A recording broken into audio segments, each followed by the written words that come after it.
Hey, Donnie Walker here.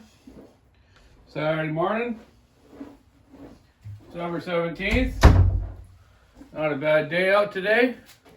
Let's check this camera angle. Yeah, it's working all right. So here's a little video I've wanted to do for a while. I've collected a bunch of these little mini Macs, 110s, 5s. They made so many different numbers for these things, but this one's a Mac 110.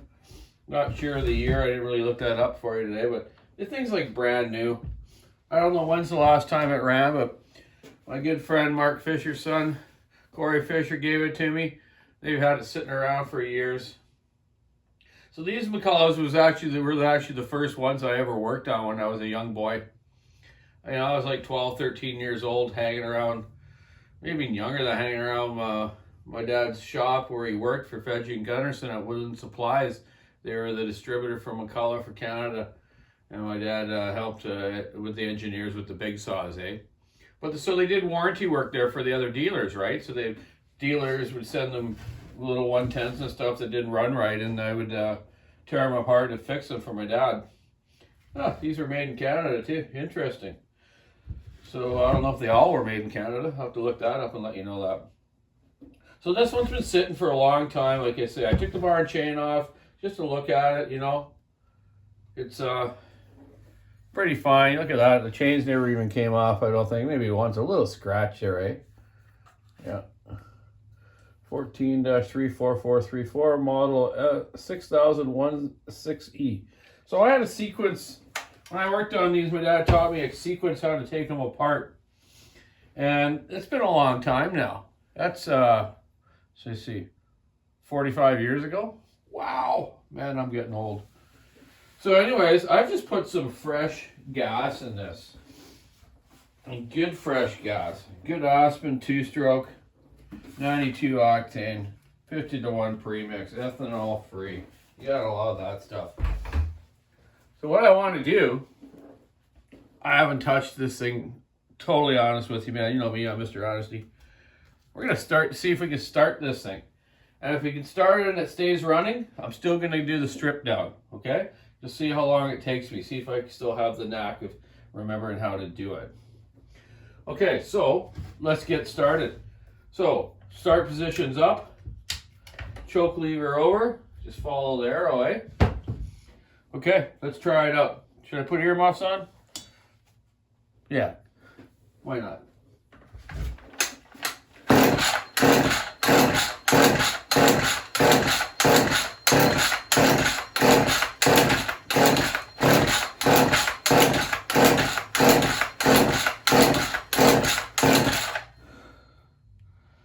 Okay, won't start with the choke.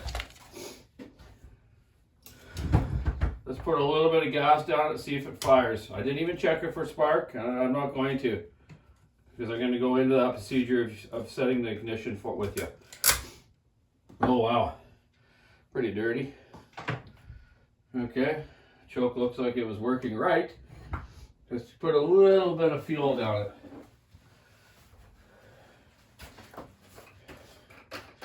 Take a little bit in the cap.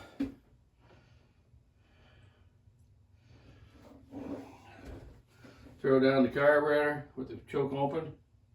Oh, that's a fair bit. Let's see if it'll fire.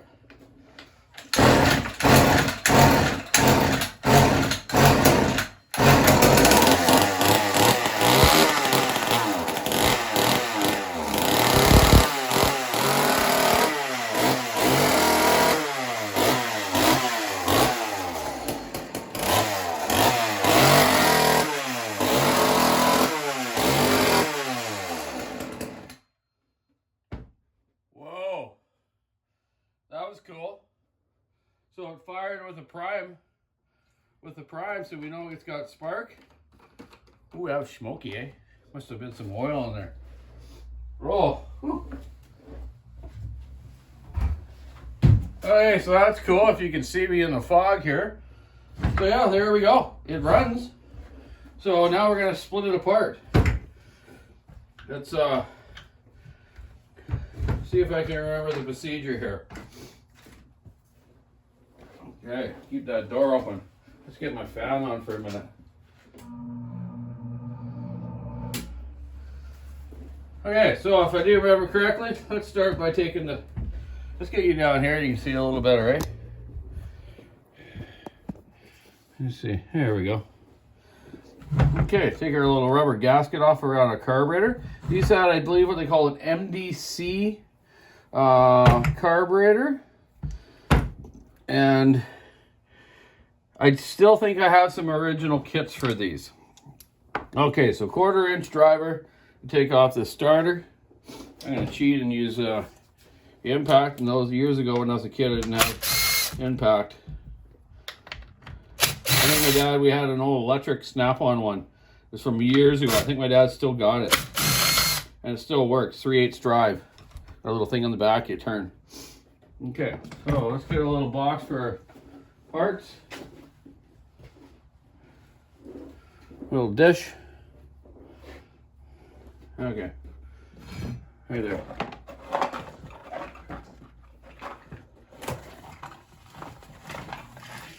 Just put them in the lid there for now. Okay. Starter off. Real easy. Okay. Now, remember correctly, let's get the spark plug out. 5/8 drive. Like they were, yep.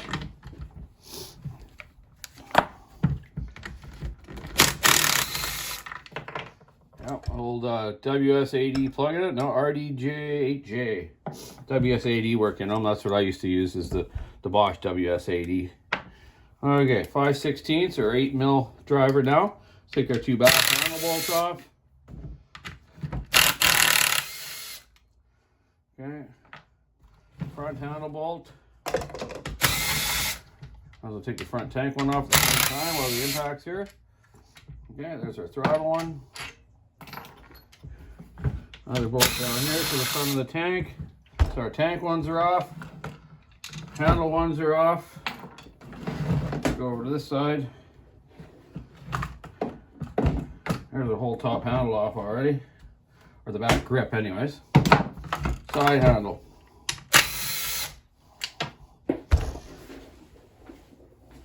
Hope everyone's having a good weekend, getting ready for Christmas. I have a few gifts to go get today for my honey and my daughter and my parents. Okay, so that handle's all off now. Spark plug, starter. Let's pull the front tank cover off. Okay, it's just 2 bolts. There's the whole housing. Now these tanks, up top here you have the lever for the manual oiler. So just watch you don't lose that rod. And on the bottom, the way the tank works is it's plugged into the fuel line and fuel filter. There's a filter inside this tank. It's like a they're like a spongy kind of stuff, eh? So anyways, let's get this off. You just kind of pop this off, and then also the oiler tube for the manual oiler from the oiler tank was going to come out at the same time. Just kind of give this a little pry up, and it comes off. Now if there's gas in it, that's where the gas is going to come out and leak on your bench. There's the filter right inside there. You can push that filter, pull it out with needle nose, or push it into the gas, take it out, pound it. I remember pounding them with a hammer to make them soft again, and they're used as you can reuse them again. I'm going to set that aside out my solvent tank so it doesn't leak in here. Okay, so that's the tank off already. Oiler's there. There's your fuel line down there. So it sits in a little channel in the casing here, so it's important to line that back up right when you were putting it back together. You'll see that in our assembly procedure. There's our little oil line here. It's like a T-fitting. Takes crankcase pressure, runs this oil pump, and also your manual oiler rod fits down there to pump your oil manually on top of the tank there, eh? Okay, so now that's off. Let's go in here and take the throttle rod off. It's just in a little detent in your throttle trigger itself. So that's off now. We'll set that aside. And I remember I used to turn the flywheel till the magnets were there, and that little rod kind of gets pulled over by the magnets and it'll stay there. And you see when I reassemble it, how I reassemble it with that back on there. Okay, let's get the rest of our motor housing screws off. Top one. Bottom one's already off. Now we push our little fuel line out of the detent on the bottom of the case. I don't always use it when someone's watching, eh?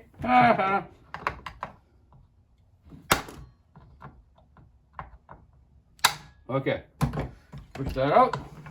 Now this whole motor will come out. Oh, what do we got wrong? Oh, missed one. Sorry, missed the back hidden one here. There's always a hidden screw. There we go. That was a long time ago, like I said, since I've done one of these. Okay, now the motor's gonna pull out. Oh, we gotta take the choke rod off. That's right, choke rod. Choke lever, I should say. Little screw on top with a flat blade screwdriver. Tuning screwdriver will do it.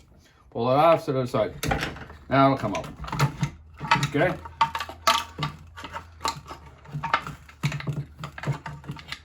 Get our spark plug through there. Spark plug there. Boom. There you go. That's it. What was that? Really probably took me 5 minutes. Okay. There you go. There's a fuel line dangling there. It's not rotten. It's not hard. We'll be able to reuse that. There's our coil, our condenser, and our points are underneath the flywheel. There's our carburetor. And yeah, M7 carburetor. So MDC carb kits, I believe, is the one that fits it. I'm just going to go blow this off and show you something. And be right back. Gotta clean these things. I got dirt everywhere on them, eh?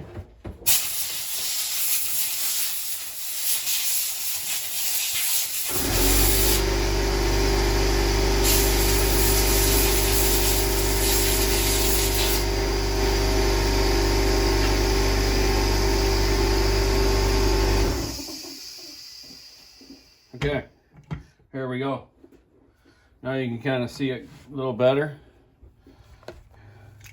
Condenser, coil, carburetor. I'll get a carb kit from work and we'll go over the carb kit on these. See, these didn't take long, man, once you got them figured out, eh? So this is what I'm talking about, the throttle rod here. How you got to watch when you put back together, you can get this line back up.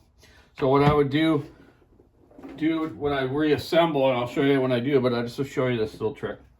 Take an elastic band, put it around that rod, put it around your case here. Now it's held in place when you assemble it. You simply go in with your needle nose, grab that rod, link it back into the throttle linkage, okay? I'm gonna just leave that on there for now.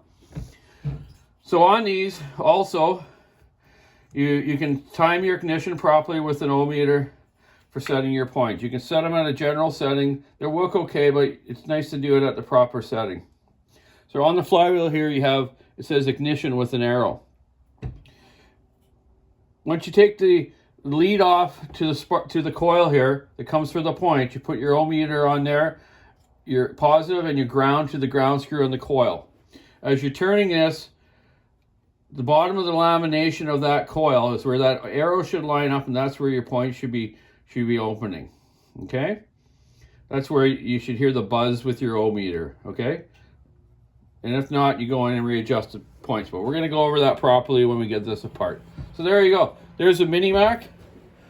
That's my first video of this part of it. That's taking it apart. Look at that, eh? One little hand, it's in my hand, eh? That little engine. You know what? I'm going to modify this one, and we're going to get it to Bucket, and he's going to try it out. He's got tons of these. I used to give him all the ones that came in the shop that people would leave or they're not worth fixing. I just give them to him, and he's like, Donnie, don't bring me any more of those. I got too many. So this one, we'll get back to him and just try out. Do a little topping job with it or something, and I'll try it out too. So I'll get that carb kit. We'll go over the ignition, and then we'll go through the assembly again of putting it back together.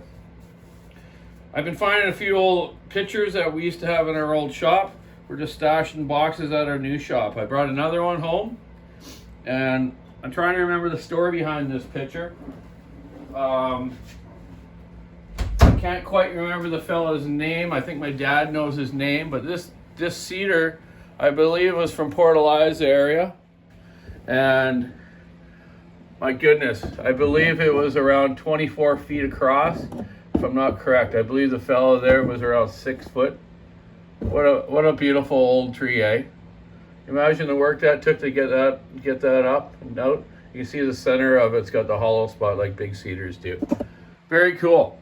Yeah, I hang that on my wall in here. I'm gonna head back out and visit my dad today for a few minutes. He's got a chair I need to move for him off his porch, and just see what he's up to, see what he's tinkering on. So yeah, there you go. There's the Mini Mac build, and we're gonna do another video when I get this carb kit, and we'll go through the carb and then setting the ignition points. So it's Saturday. Get out and get your Christmas shopping done. Relax, take your kids fishing, take yourself fishing, take the honey for a hike, dogs, whatever you gotta do. Get some exercise and have some fun. I'm gonna finish off here now, just to clean up a little bit. I got lots of cylinders to do again, as you know. I'm gonna work a little bit between Christmas and New Year's and try to get more caught up. Not caught up, I'll probably never be caught up, but make an attempt at it. Anyways, keep your saw on it, stick in the ice, rubber in the road. Check out the walkersawshop.com online store. Oh, and Monday, I'll have a video up about my friend Ray that I talked about. I'm doing the fundraiser and doing the saw giveaway. It'll be, like I said, a 365. It's basically going to be a 372. It's a 365 brand new chassis that I'm converting into a 372, and I showed you that on videos before, how you just change the transfer port covers. It's going to be walkerized, and you'll have your choice of length of bar and chain with it. Brand new walkerized one. Value close to $2,000. So for $50, you'll be able to buy a ticket, but on Monday, my gal at work, the gals at work and myself will have it all set up. You'll be able to e-transfer me if you want to buy a ticket or make a donation. So take care, everyone out there. Be kind to everyone, and yeah, you got someone sick in your family or friends, go give them a hand, help them out. It's a good deed. You'll feel good about it. Okay, have a great day. Bye.